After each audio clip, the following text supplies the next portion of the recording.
What's happening, everybody, and welcome to SpeekyGeeky. I, as always, am your host, Mr. Geeky. Today, I'm co-hosting on a very special collaboration with our very good friend of the channel, Teddy Gaming Reviews. We are going to be doing a top 10 of our favorite TMNT characters in any iteration that we're hoping to get in action figure form. This is sure to be an incredibly fun show, so stay tuned and make sure to go to Teddy Gaming Reviews for the next episode of this continuing series. With all the incredibly cool versions of TMNT that are coming out right now, we thought it might be a lot of fun to go into our top 10 versions of characters that we really would love to see. There are so many neat ones out there in the world of TMNT, the whole Turtleverse of possibilities, and we thought it might be neat to envision who would be our top picks to see in toy form. So join us today as we dive in. And make sure to let us know in the comments below who would be your top picks as well. So my number 5 is Shredder-Raph, and that's from the Urban Legends stories that came out from Image Comics. And that's, to me, another one of those that just, it's such a unique look and feel. Honestly, with any of those Urban Legends, they took them in really interesting new directions. And, you know, it's like between, I mean, I don't want to spoilers for people who want to read that series, which I would recommend, but each of the turtles had their kind of own personal journey there, and they each had some really kind of different looks to them that we've never seen again. And Shredder-Raph, he found the old outfit of Shredder and donned the outfit and became basically the leader of the Foot. And so it was interesting to watch that. It's similar to kind of like the IDW series where Splinter took on that role after, again, I don't want to give spoilers, but there was a time there where we got to see a little bit darker side of Splinter. Here we got to see that with Raph, and the costume, when he's in the Shredder outfit, it's just like you get chills. And to me, that's an incarnation of Raph that would just be, A, it's really fitting, and B, it would be fun to have that on my shelf. So that's my number 5. I guess I should say I could see NECA, I think, probably doing that one. I think that would fit in really nicely in the kind of style of like what they're doing with Mirage stuff right now. Yeah, I don't have to say that, like, when I'm hearing that option, all I can just picture is just amazing choreography with like dark lighting and poses. That would just be a perfect option for doing all different amazing choreography pictures. For my number 5 pick is Alopex. Now, this character has been around for over 10 years now, and it's definitely built up quite a large fan base. And I'm also quite surprised that no one's actually done a figure on this character. Even when they did do 2012, I'm very surprised they didn't do a toy on that one, just due to how popular the character has become. Mm-hmm. And I feel like this one would be very interesting to see if they do a IDW comic line, which I'm pretty sure they will be doing. And I feel like that's just one of those essential characters for that specific line that if you didn't do it, then like you might as well not just do the line in general. I feel like the only company that and should do this figure is NECA, just so that you can fit in with all the other big collectible type figures and them IDW figures. Alopex that's another one where I'd want all the versions. I love the IDW version, especially when they have the purple. You know, it's like it's got the little purple like domino mask feel to it. But I feel almost like you'd have a couple heads on that one also to capture that, where, you know, it could be prior to that look also, where I think she didn't have the mask, where she's just out in the, you know. But I love the 2012 version of her as well, where it's kind of like a more brown motif. It almost kind of felt like a hodgepodge of, you know, I mean, it's Ninjara, right? It's Alopex. Alopex is Ninjara. That's, you know, that they, you know, aren't calling Ninjara because they probably didn't have the ability to have it be called Ninjara. But it's Ninjara, and I love Ninjara, and I love Alopex. So I mean, to me, that's what it felt like with the 2012 was that mix of both IDW and the original Archie, but like bloop, here you go.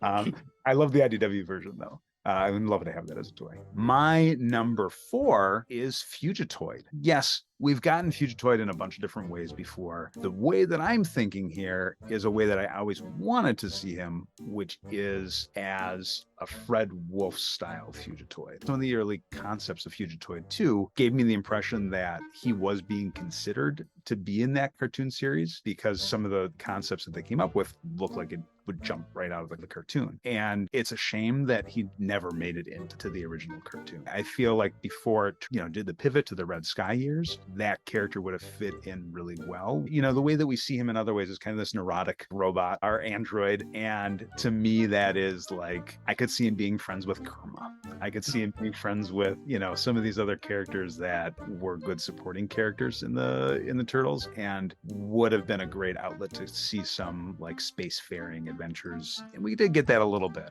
where we had like Captain Dread as an example, right? Or, you know, we saw like Round Chuck and Bag in space. To me, those are always fun episodes. So in my mind, if we had a Fugitoid toy in Fred Wolf form, my imagination could run wild in terms of, you know, the possibilities there. Yeah, I'll definitely say for that option would be a really good one to have in, like, people were to make a space section and put him with like Lord Dreg and other characters like that. I feel like that character would be really good. One question is, what do you use for your design? Would you use the 87 figure design for your version of the 87 Fugitoid? Because I know in the 87 they did make a golden Fugitoid. Would you use that type of design for your version, or would you do their one with the concept art? That's a good question. I mean, because the concept art, I never saw it in color. So the question is, would that be silver? Would that be gold? I don't know. I mean, I guess I could see him as gold just because of the Playmates figure that came out around that time. In my mind, that's obviously the direction they were going with it. So, you know, the Playmates figure looks nothing like the concept. And in fact, it looks very different than, you know, the original comic, and different than the later series stuff that he was shown in too. Yeah, no, I think I'd have him in gold, just because I think that would show up nicely a lot, you know, with the thick black lines around that cartoon. I think that would go well. And for my number 4 pick, I have Angel from the IDW comics, and there's two ways which I feel like you can go around with this character that could be really interesting and fun. So the first option, you could do Angel as just her normal regular self without a nobody suit, and I feel like that would be a very fun type character, but also feel like that one may be a bit pointless, but still I feel like still having the option of having her will be amazing. And teaming up with Angel and April, those like street normal characters would just be a really interesting fresh place on the shelf. But the other option which I could see them going in is a nobody suit, and the company which I'll go for is the Hasbro Marvel Legends. I mean, just because how they've done the Iron Man suit, I can really see them really going really comic booky and accurate with the armor, and doing possible different heads with like an unmasked one, sort of unmasked. I feel like there's so many possibilities, and with Hasbro really showing off they can do armored figures, I feel like this would just be like a really easy one to translate from comic book to figure form. Yeah, that's a good call. I think Hasbro would do a great job with that, especially when you think of like the Power Rangers stuff too, where it's almost like in some of the space characters, right? It almost has a little bit of that feel. I mean, I feel like there's already a little bit of retooling there, you know, from that. That's a crossover from the Marvel Legends stuff. Yeah, I agree. I think they do a great job with that, and that's a character that has a lot of untapped possibilities there, because that's it. I mean, you have the Purple Dragons piece to it also. That'd be fun to build up on that, and where there's some really neat Purple Dragons characters, which actually I'll touch on that with my next one. Oh, sorry, not my next one, but coming up. You know, that Nobody is a really fun one too, and it's so different than the Nobody that shows up in the other iterations also. This is a character that has a really fun design to it, has a really unique design to it that, yes, agree, it's very kind of like Iron Man in nature. Yeah, I mean, that'd be a neat one. I dig it. My number 3 is Hypno-Potamus from Rise of TMNT. And this is like another one of those, just like Silver, where it's like, yes, okay, it's a different iteration, but it feels like it could jump right out of the original cartoon series. And I feel like maybe that was intentional to kind of have that throwback. So Hypno-Potamus is a mutant hippo that used to be a hypnotist named Mesmeron. The look feels like Waluigi got mutated. He's got the purple suit, and he's even got the little, you know, the pencil mustache there. It's fun, and it's a really cool character.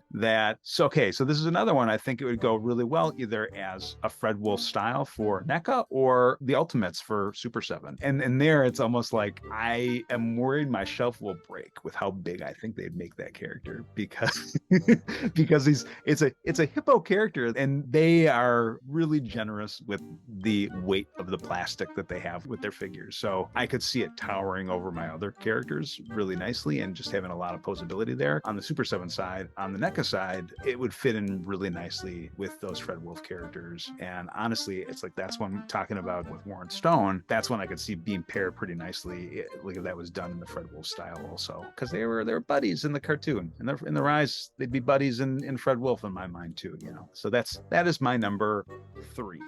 Yeah, I'll definitely say with that figure, I can definitely see them like having so many swap out options with like the magic, the rings, cards, or any other like type of magical thing. Like, definitely made that character stand out even more. But also seeing like just his design and how big he would be, I definitely see him have like the same problem as like all the 80s TMNT figures, where basically it's a bit stand up and just fall over really easy. I really see that having the same problem with that type of figure. For my number 3 option, I went with Jennika. This character is quite new, and I'll definitely say it's definitely developing a fan base very quickly. And I feel like I'll say like most of these characters on both our lists are like even though it's quite popular within the Tora franchise, is not really used to their full potential. And I feel like having the figure will definitely expand the options of this character. And the company which I went for, and I feel like just having, because it'd be the first figure, I feel like I'll go with something like SH Figure Arts, where basically it's very posable, and just due to the character being more, I'd definitely say more ninja than Turtles, with being part Foot Clan, then also turned into a niche turtle. I just feel like there's so many possibility options and options with weapons, such as bow and arrow,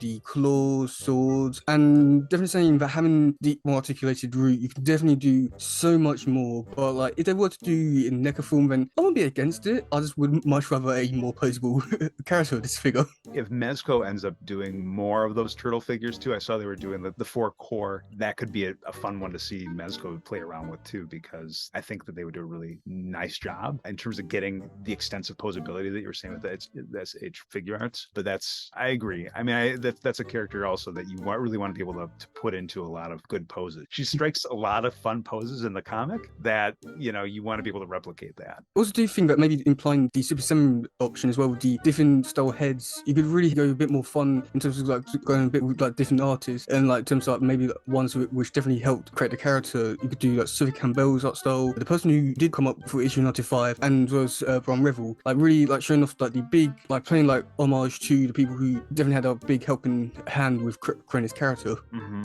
I think too, on the Super 7 side, if you did that with additional hands, it might be an easy ability to sneak in like a Turtle April head there too. You know, because that's you know, at similar bucks there. But yeah, I think Super 7 would do a fun job on that as well. My number 2 is Mutant Turtle Hun from the 2003 TMNT Forever movie / continuation. Debated. I mean, here's the thing. Regular 2003 Hun, yes, that as well. Oh yeah. But the turtle one to me is, if there's a turtle option for something, I'm always going to take the turtle option for that character, because then it grows my turtle army right on my shelf. I thought they did a really nice job with that character in the cartoon, and it was fun to see that version of Hun. You know, again, it's kind of jumping back to that Purple Dragon stuff where, you know, the conversation we were having earlier, where it's like there are so many fun Purple Dragons options, especially in the 2003 series, where you could build it up in a really fun way. And I had read as well that some of those Purple Dragons in the 2003 series were kind of like nods to some of the Bebop and Rocksteady's gang from the animated series, where there's like, it's not so overt, but some of those characters have a lot of striking similarities between the two. And in my mind, that could also be a way to kind of like get some pre-mutation Bebop and Rocksteady gang in that iteration as well. So Mutant Turtle Hun would be fun, should be huge, you know, as he was in the show. I think that could be fun. Again, another one of those that I think would be fun as a Fred Wolf from NECA, envisioned in that Fred Wolf style, or as an oversized class like Ultimates in Super 7. Though, to be honest, I would love to see it in Playmates form too. That could be a really fun one, done in a retro style. If we could, you know, get it in the same style as like the original toy line, that a Turtle Hun, yes, that'd be great. I'll take it. Yeah, I cannot agree more. I mean, that whole concept is just screaming figure. Again, that's another one that would just be a childhood dream to have. Maybe a few years late, but still at least we'll be getting it. I do definitely think like a fun sort of accessory that you could potentially do is sort of like a erased hand or erased face type thing to show because I don't think there's really too many stuff you could do with Hun or the Tora Hun. I feel like that could be like a nice little variety of things that you could show off on like a shelf or something. But he would definitely stand out and just be so much fun to look at. Well, for my number 2 one is a lot more weirder and stranger one, and it's all going on Turtles, but it's the Christmas Turtle special. I know that people absolutely hate this version of Turtles. What do you think of these Turtles? I think they're hilarious. The looks are horrifying. Like from a modern day perspective, as a kid, I remember watching it and not thinking twice about it, because here's another version of the Turtles. I mean, there was a lot at that time, in the mascot costumes where it wasn't quite Jim Henson-y. It was like they tried really hard, but it just came off as super creepy. It almost gives me a vibe of like modern day Jim Henson costume of those, like where it's like the deteriorated. But at the time of that Christmas special, it was like, no, you don't have to wait. You could just see the creepiness now. But yeah, my current self really enjoys them because they are so fun looking, Yeah, as a kid, I've always loved this version of Turtles. I know that people hate it, and it sort of makes me like it even more just because most people do. So I'll say that because most people don't like this one, I could say, oh, these are my Turtles. And then like over the years, I've been showing it to more of my friends, and they've hated it. I've then started to annoy even more people. I started posting the 12 Days of Christmas stuff on Instagram. I got a lot more hate from it, and it just makes me love them even more. And I know that no one will probably buy these figures except for me, but I'll just love these figures so much. And I feel like the only way they could possibly do these ones in the best way possible is through NECA. I mean, they've shown that they can do less weirder ones, I guess, with the coming out shell tours. So I can't see any reason why we can't get these ones. I know not many people will buy them, but well, I want them. I think that's great. There's one that was it Down Under, or was like there's a Splinter. There's a Splinter and a Shredder. Yeah. And those are like, they're so, the looks are so bad, but like in a good way, if that makes sense. Yeah. Like it's just like, so it's something like I could, if I were creating it, I'd be like, here's what I did. And then it becomes a thing. But like it makes me smile every time I see both of those costumes, and those are ones I would love to see at some point too. And I feel like, yeah, you're right with NECA, with how they did the come out of their shells tour. That seems the best fit there. But it's a good call with the Christmas ones. I like those, and I think there's like, to me, it's the same thing as what they did with Zach, right? Where you had the extra visor there that very clearly is a nod to the Burger King Kids Club, the very 80s visor. And it's like, to me, that feels like a good fit where you're gonna get that little, I see what you're doing. There's a good nod there. One other thing I'd say to that is, and you can tell also that they're very aware of it too when you look at like Mummy Mike, with the Universal Monsters Turtles, and it's like they clearly one of the heads is that deteriorated live action, and it's like they knew exactly what they were doing. My number 1, if you listen to some of the other things I've said over the years here, is should come as no surprise, is Turtle Saint, and that is from the TMNT anime series, where you saw all the turtles come together and create this giant turtle, mecha-y turtle. Yeah. And that show was a lot of fun.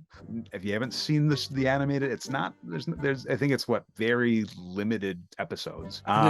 Yeah, right. It's like 2 episodes, and it is really fun, stylized look that honestly, I'd like to get all the characters in that look at some point. But Turtle Saint was one that you could never get the original figure for in the States. It was international, and that was it. So because of that, it's incredibly rare and hard to find. That's one where I could see that being a good fit for Super 7, because it checks a lot of their boxes. It would be big, and it would be a kind of robot-y. It's not exactly a robot, but it's enough Megazord. It's more Megazord than less Megazord, if that makes sense. So I could see that being a really good fit there, and it plays into the idea of like kind of fitting in with what would be the original Playmates line, know, and what they're doing with their ultimate stuff. Yeah, I think that would be the best thing there. I imagine this figure would have to have a little bit of size to it. To me, like it's like you could have it in a couple versions. If you're going straight off of the look from the toy, it's like to the size of the other turtles. But here, I feel like if you have the opportunity to make it bigger, you got to make that bigger to kind of really show just how fun and cool this could have been. Plus, then you have the opportunity to kind of have it go toe to toe with some of these other kaiju, or you know, some of the other, like you got the Godzilla stuff that Super 7's doing too, so that would fit in perfectly. Or Shell Shock eventually from Power Rangers. You know, get two giant turtles going at it. Toka from 2012, and also I guess in IDW where we have the massive Toka. But I digress. Anyways, Turtle Saint is my number one option. That would be such a cool crossover with the IW Toka. But yeah, I definitely say that with his size, I've definitely seen like synthing into quite a few different versions of the turtles. Like the Fred Wolf turtles definitely fit in there. Possibly say that 2012 maybe in Rise maybe. But I'll definitely say that also that figure would definitely work really well in like the TMNT Power Rangers Hasbro figures. As I should say that's more closer to what I envision a Total Megazord than what we did get. But yeah, I feel like that would just be like an amazing fit. I know that seemed like a really missed opportunity there. I was like, oh yeah, we're totally getting, you know, Turtle Saint there. It's like, no, we're not.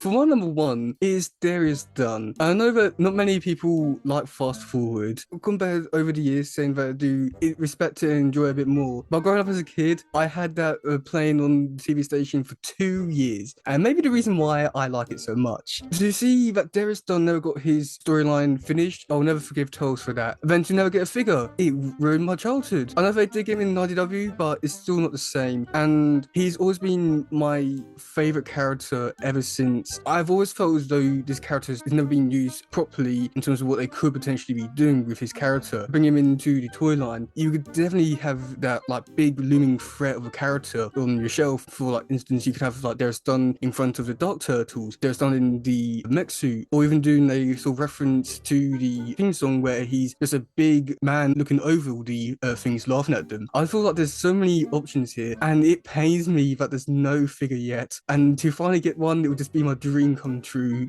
Yeah. Agree. I mean, what I always loved about Darius Dun was that it was kind of, to me, I always felt like a mix between like Kingpin and Xanatos, you know, where it's like you get it's this very, very imposing character, very imposing personality. And the crossover that they did with TMNT Ghostbusters was like one of my, I don't know if you read that one, but it's where, yeah, it's a fun depiction of Darius there.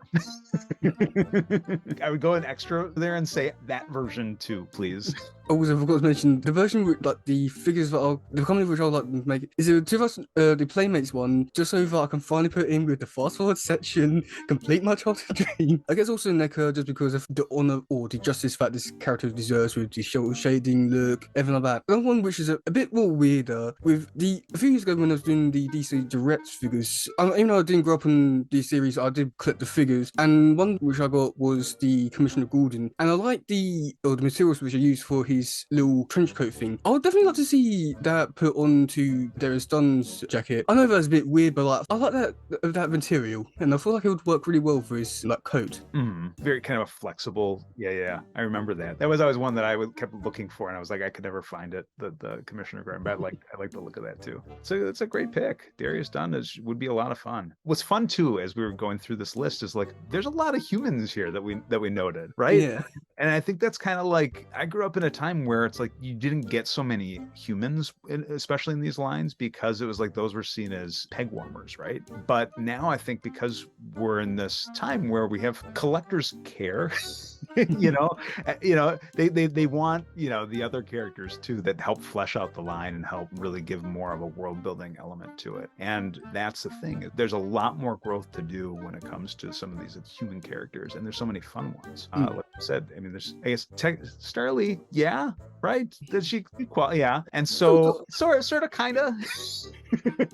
I mean, but Hun and Darius Dun, I mean, these are like very much wanted characters that I think would just be a really fun addition. But then it's kind of like you get these are the heads of these bigger groups. It allows for a lot more growth there too. You know, yeah. We didn't even get to the mob type characters.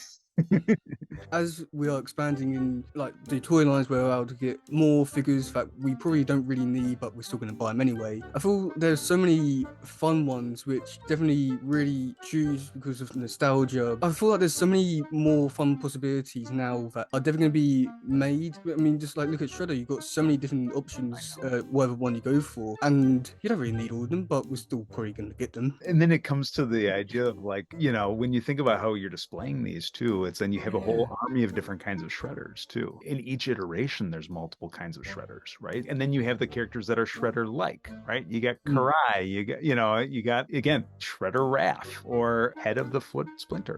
Any of these could be meshed into certain camps. I love that we are at a time where we can think about all these options and like realistically think about these options as possibilities, because there was a time where you would have your core characters and that was it. And that was, and now it's like you can really put a lot of imagination to this. And it's like some of those characters that are your favorite character, there's a really good chance that it could be made, if there's enough excitement for that character. Yeah, this was a lot of fun. I had a lot of fun imagining, fun to nerd out with you. Yeah. I have one final question, which might be a bit of an interesting one. Sure. Of all the Toll stuff which you've seen or read, what sort of scene or game stage would you like to recreate with these action figures? What do I want to recreate for? Like if I like put them on my shelf or something? Is that? Yeah, like photography or just like a scene on your shelf. I'm quite interested in hear this because again, it's like so many options now. I know. Well, I mean, in my mind. And it's funny because the thing I'd probably want to recreate isn't involving any of the characters that I mentioned here. Kind of like any of the stuff from the early IDW. It would probably be like Koya and Bludgeon and Ocho and Karai. There's a cover that, exactly what I'm talking about, don't you? Yeah. It almost has a Night of the Rogues feel to it, where it's like this is the modern version of that in the comic where you get these really kind of like fun opposing characters, and that to me is always some of the best stories where it's like who is a real challenge. It reminds me kind of like it's like this is their Injustice gang, it's the equivalent. And when you think about like the Turtles origin and how it kind of started in like it's Daredevil, right, or it's Ronin, there's a lot of Frank Miller to it, but in its very kind of Marvel-y roots there is, when you think of those comics, that to me also transcends to the Turtles, where it's like, okay, think of X-Men. What's fun when you're reading an X-Men comic? It's like when they're going up against the Magneto and his, or the Acolytes, or whoever, whatever the team is, Apocalypse and his, or the Morlocks, right? Any of these are like groups of characters that are just like, cool. I know I'm getting a snapshot of these guys, but now I'm really interested in knowing about who these other characters are. I want to know what the story is with Marrow, or I want to know the story is with, that to me, it's the same thing with Turtles. Yeah, so that's a long-winded way of saying that's what I would do. The one which I'll do is the scene from Turtles Forever where Shredder's in the middle and the Turtles going around and see the multiverse. I can just see the shelf with Turtles in the little box and just like a dangling pictures of the multiverse. That'll just be like a dream scene come true. Or I guess like another one which is it's very halfway there to becoming true is the Krang versus Big Android Shredder and the Krang one. From that movie, I feel like there's so many possibilities along with we could do. And when we do eventually get those Turtles, it's going to be amazing. But that scene with the multiverse of Turtles, there's so many possibilities you could do even now with like all different versions of Turtles we're getting from different franchises. It'd just be amazing to just put them in. Yeah, right. You get the big screen with all the stuff swirling around. Yeah. I know what you're talking about. Yeah, it's great, and I agree. I mean, that's fun to me to think about that too, where it's like, yeah, you can recreate these things. That it's like, who would have thought? Who would have thought? Not kid me, that's for sure, but adult me is really excited by that possibility. It's been like a dream come true, like to talk to someone who knows as much Turtles as I do and not trying to explain everything. Oh, it's so nice, right? I mean, it's like getting to talk and not having blank stares, right? It's like, what do you mean? What do you mean Darius Dun? Yeah. Right. I mean, it's like that's the thing. I know all these characters, and when I was younger, I didn't realize I like knew all this stuff. To me, I'm just like, oh yeah, of course Mona Lisa, or of course Medusa, or or Mung, right? And it's like, and I'd be talking to people who are longtime Turtle fans, and they'd be like, "What the heck are you talking about? Who is Mung?" like you mean like Shredder or Bebop? I'm like, no, Mung. Like, or okay, fine. How about Dopey or Dumbo or what? What are you talking about? You know? Yeah. Yeah, it means the world to be able to kind of just talk geeky and just not have it be questioned, right? Yeah. Well, that's it for today's show. But join us for next episode on Tenny Gaming Reviews, where we continue this series. We appreciate you stopping by. We realize you could have been anywhere and you chose to nerd out with us. And we appreciate that. And while you're here, make sure to check out some of our other really cool videos we think that you'll appreciate quite a bit. And if you haven't already, make sure to sub, like, and share with any other folks you think will appreciate the kind of videos we're putting out. So, until next week, Turtle Speeky, Keep it geeky.